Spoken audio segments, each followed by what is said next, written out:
Good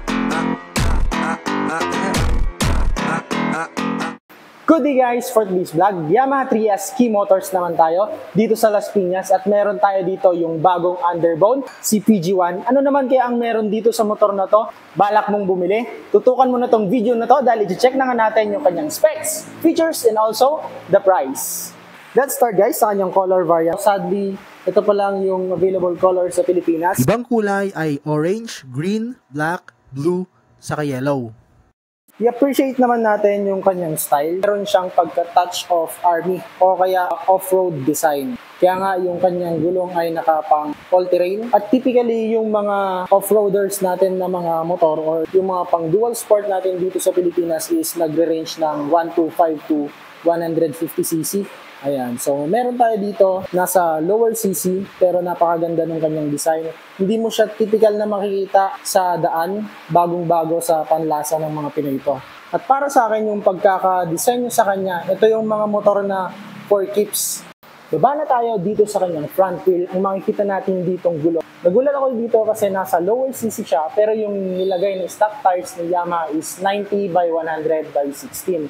Akala ko nga 2.75 pero solid to pag nakikita mo siya in actual. Bulky na rin yung gulong niya. Good for slippery roads. Ayan, pwede talaga siyang pang off-road. Tube type pa rin to and yung kanyang rim, kulay itim na rin. Napakaganda nung jive nung kulay niya dito sa kanyang retro looking na design. At meron din siyang telescopic port dito. At yung kanyang speedometer reader, cable pa rin. Okay naman yung design ng kanyang cable holder. Ayan o, kahit na ipang off-road mo to, hindi sasagi o tatama dito sa kanyang tapaludo. Itong kanyang speed meter cable. Mabaling naman tayo dito sa kanyang fender. Mahaba na rin dito sa kanyang likod. Hindi ka na mag-a-add ng mudguard dyan. Ito nga palang kanyang fender, hindi to bakal, no? Plastic to, pero makapal. Maganda yung quality ng kanyang plastic, pero hindi siya yung makunat na plastic. Ito ay yung malutong na plastic yung ginamit nila dito. Ang ganda rin nung pagkakamat niya. Mahalata mo na hindi to madaling mag-fade. Meron din siya ditong design na butas. Ayan, no? Yan. Para sa akin naman yung design ng kanyang fender sa harap, may gaganda pa to. Dito naman sa kanyang telescopic port, meron na rin nilagay dito si Yamaha na spring bumper cover. Maganda to kasi it prolongs the fork lifespan. Protection to sa mga dust, lalo na pag isasabak mo to sa putikan. Ayan. So okay na okay to para hindi magasgas yung kanyang telescopic port at mag-cause ng leak. Kulay naman ng kanyang telescopic port ay matte black, naka-jive dito sa kanyang rim. Ayan. Naka-wire spoken to. Ang braking system naman natin dito sa kanyang harapan is naka-single disc with single pot caliper. Puntaan naman natin itong kanyang headlight. Napakaganda rin nung pagkaka-design. Very neat lang to. Andito sa ilalim niya yung kanyang busina. Maganda siguro dito kung paparesan mo pa dito. Ayan. Para pag titignan mo, balance yung kapugian niya. Sa kanya namang headlight, meron siyang round headlight dito. Bagay na bagay sa kanyang modern retro looking style. Tapos dito, glossy sa palibot niya. Singlaki siya nung headlight nung XSR ni Yamaha. At meron pa tong halogen bulb, hindi pa to LED. Same with signal lights, pati yung kanyang tail light at saka plate lamp, bulb type pa lahat yan. Sa holder naman ng ating headlight dito, matte black itong finish niya, while kay XSR is silver. Kaya kung gusto mong magkaroon ng XSR type na design, pwede mong gawing silver to or as is naman kasi pogi naman siya. Malinis lang yung design niya dito sa kanyang leg kasi yung kanyang lock ay wala na dito. Diba typically dun sa mga backbone na motorcycles, yung mga ganito yung itsura, nandito yung lock ng kanyang leeg. Pero ito ay nilagay na dito sa kanyang ignition. Akyat na tayo dito sa kanyang handlebar. Ito ay may maluwang na handlebar design. Same lang siya nung XSR. Kaya kapag sasakay ka dito parang may santol sa kilikili, no? Astig talaga. Umpisahan natin dun sa mga buttons niya dito sa kanyang left. Okay na rin to kasi modern na modern yung pagkaka-design. Meron na rin siyang passing light. Gamit na gamit to lalo na pagpapasok pa sa mga kanto o kaya mag-giveaway o kaya isi-signal mo na ikaw yung mauna. Ayan. Pwede to sa overtaking. And meron din tayo dito yung kanyang dimmer button. Andito rin yung kanyang turning lights. Ayan. At saka yung kanyang busina. Right side naman, meron pa rin tong kill switch. Meron na rin tong built-in na hazard light. Okay na rin. At yung kanyang starting system, we have push start only. Wala po siyang kickstart. Dahil nga sinamahan niyo ako hanggang sa point na to, papakita ko sa inyo yung kanyang headlight, turning lights, yung kanyang busina, yung kanyang hazard, pati na rin yung kanyang sound. Isa-sound check natin to. Una muna, ito ay automatic headlight on. Kapag hindi naka-andar to, pinihit mo yung kanyang ignition, ang sisindi lang is yung kanyang dimmer. At kapag start mo siya, ayan, sisindi na yung kanyang headlight. High, low. Hazard, meron siyang hazard, turning lights. Yan. Busina, sound check. Sakto lang din. Ngayon naman guys ay isa-sound check natin tong motor na to. Pag i-start mo siya, hindi mo na kailangang pihitin itong kanyang lever. Push start lang. Yan, napakatahimik ng kanyang makina. Ulitin natin, sobrang tahimik ng kanyang makina.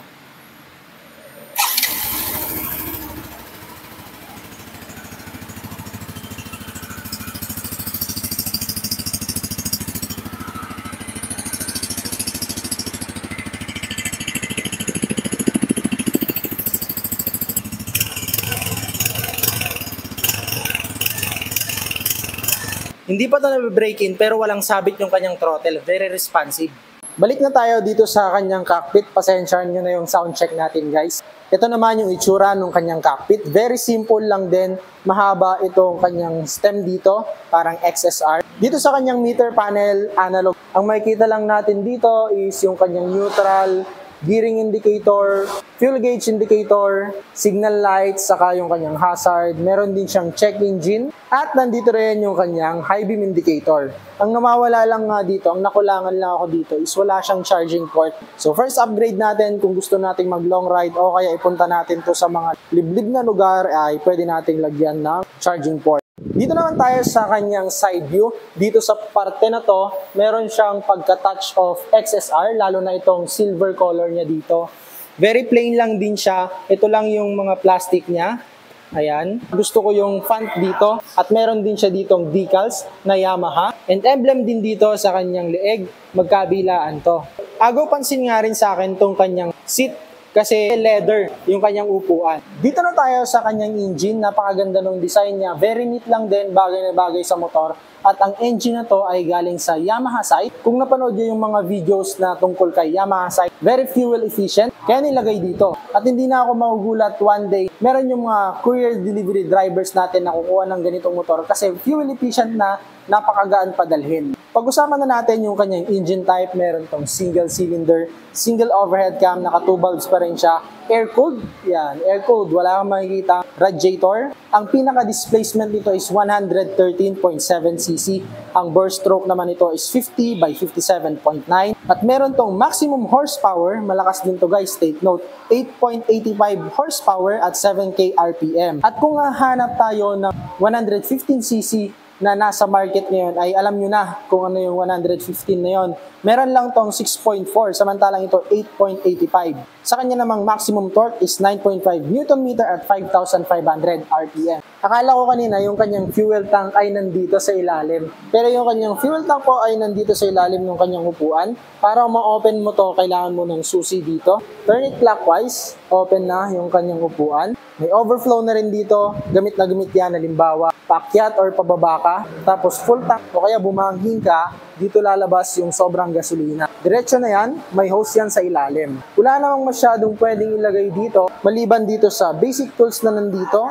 Yung handle naman ng tools dito ay nandito sa kanyang itaas. Good thing naman, meron naman siyang helmet hook. Pag-usapan naman natin yung kanyang fuel capacity, 5.1 liters to at ang kanyang fuel consumption is 59 kilometers per liter. Hindi naman ako magtataka kung very achievable to kasi ito ay fuel injected na tapos 113.7cc at napakagaan.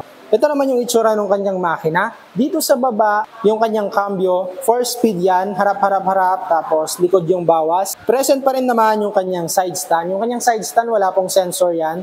At meron pa rin siyang center stand.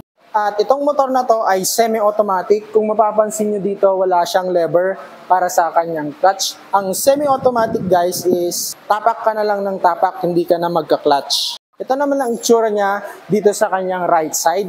Mapapansin niyo yung kanyang pipe, matte black yung pagkaka-finish dyan. Yung kanyang heat guard, plastic na mahaba. at may mga small detail design na rin siya. May bilog. Nagustuhan ko rin dito ay yung footrest for the driver.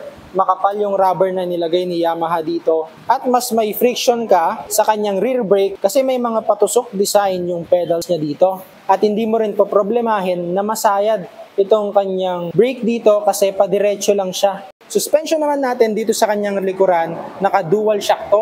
Very okay yung dual shock kasi mas stable yan. Lalo na pag may angkas ka, yung headlight mo, hindi okay yung pag-elevate ng kanyang ilaw kapag may angkas ka kasi mas sturdy yung dual shock. Sa kahit na may angkas ka, sa off-road, hindi mo masyadong problema yung lubak. Ang stopping power naman natin dito sa kanyang likod ay naka-drum brake siya. Napansin ko nga dito, very premium yung kanyang hub, yung finish ng kanyang paint. Dito naman tayo sa kanyang chain, dito sa kanyang likod, mahaba yung kanyang swing arm at yung kanyang stock sprocket dito sa kanyang likod, 40 teeth yung nakalagay. Meron din siya ditong lock para kung sakaling maalog yung dadaanan mo, kahit na matanggal yung isang tornilyo dito, naka-intact pa rin yung sprocket mo.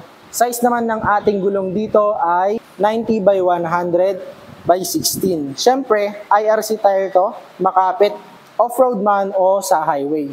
Dito naman sa kanyang likod, ang stoplight nito at saka yung kanyang turning lights, saka yung assembly ng kanyang fender dito, may resemblance siya kay XSR na Yamaha. Ibig sabihin kung magkakaroon man tayo ng aberya, masira man to, hindi na tayo mahihirapan sa mga parts nito dahil may mga unit na nakamukha siya na nauna sa kanya. Dito naman sa kanyang grab bar, plain lang na tubo. Ito tapos glossy black. At itong kanyang upuan dito ay naka-step seat na. At yung laki niya, singlaki lang ng aking kamao. Kung gusto nyo magkaroon ng ganitong motor, gawin nyo na lang po akong reference. Ang height ko ay 5'6". Susubukan nating sakyan. Baba natin yung kanyang stand. Magal lang siya, ramdam na ramdam mo yung 107 kilograms niya. Makapit yung brakes niya sa kanyang harapan. Medyo tiptoe tayo pero abot na abot natin. Dalawang paa natin nasa ground. Yung upo naman natin dito, comfortable din. At kung makikita nyo, medyo maluwang pa yung ating likod. So pwede talaga magkaroon ng back ride. Ito naman yung itsura mo pag nasa front view. Medyo maluwang yung kanyang handlebar. Yung kanyang grip rubber dito, napakaganda, maganda sa kamay. Napakalambot ng kanyang throttle. Napakalambot din pigain ng kanyang lever para sa kanyang front brake. Ang ganda ng play ng kanyang shock sa kanyang harapan. Dual shock siya, pero it plays like monoshock dito sa kanyang likod. Napakalambot oh. SRP naman tayo guys, 96,400 pesos. Sa mga gusto namang mag-installment, pwede itong motor na to. At pwede kang mag-monthly as low as 3,200 pesos. May rebate pang magiging 3,000 na lang. Ilalagay ko na lang dyan sa screen yung kanilang payment scheme. At sa range na 96,000 pesos, ano pang mga motor na pwede mong bilihin kay Yamaha? Pwede ka na kay YTX worth 57,000. Passion na 92,000 pesos. Mio Gear, MIUI na worth nasa 75 to 77,000 pesos. Depende na lang sa kasa na pupuntahan mo. At kung gusto mo talaga ng pang off-road, meron naman si Yamaha ng XTZ125. Pero kung gusto mo talaga ng maiba, bagong unit, pwede to. Si Yamaha PG1. Para sa location, nandito naman si Sir Erickson Velasco. Sa mga gusto pong mag-inquire, pwede po kayo dito mag-walk-in po sa amin. Lot 2A sa Pote Alabang, in front of Metro Mall. Sa mga gustong kumuha ng other unit ni Yamaha, meron din naman po kami dito. Pwede nyo po kami i-PM sa page namin, Yamaha Las Piñas. And sa personal ko po, pwede nyo po akong kontakin 0950-3453-451. PM nyo lang rin po ako sa aking messenger, Erickson Velasco po. Si PG1 naman po, available naman po ito sa amin ngayon. Available po siya for cash and installment po. Big shoutout rin po sa area manager ng NCR, Sir Orly Toreno. Ayan. Ayun, at big shoutout kay Sir Melvin Tilos. Siya po yung manager dito at pina-activate pa yung ating unit na i-vlog. At shoutout rin po sa lahat ng staff dito sa Yamaha 3S Key Motors, Las Piñas. Meron para silang pa-raffle dito guys, worth of 800 pesos na lang is, di ba sir? Pwede ka pala ditong mag-scratch at manalo ng 4 na winners ng Mio Gear. 4 na winners din ng NMAX, 800 pesos na lang is mo. May entry ka na para manalo ng motor at may mga items pa dito like T-shirt ng sleeve, full face helmet po. At hanggang dito na lang guys. Ride safe!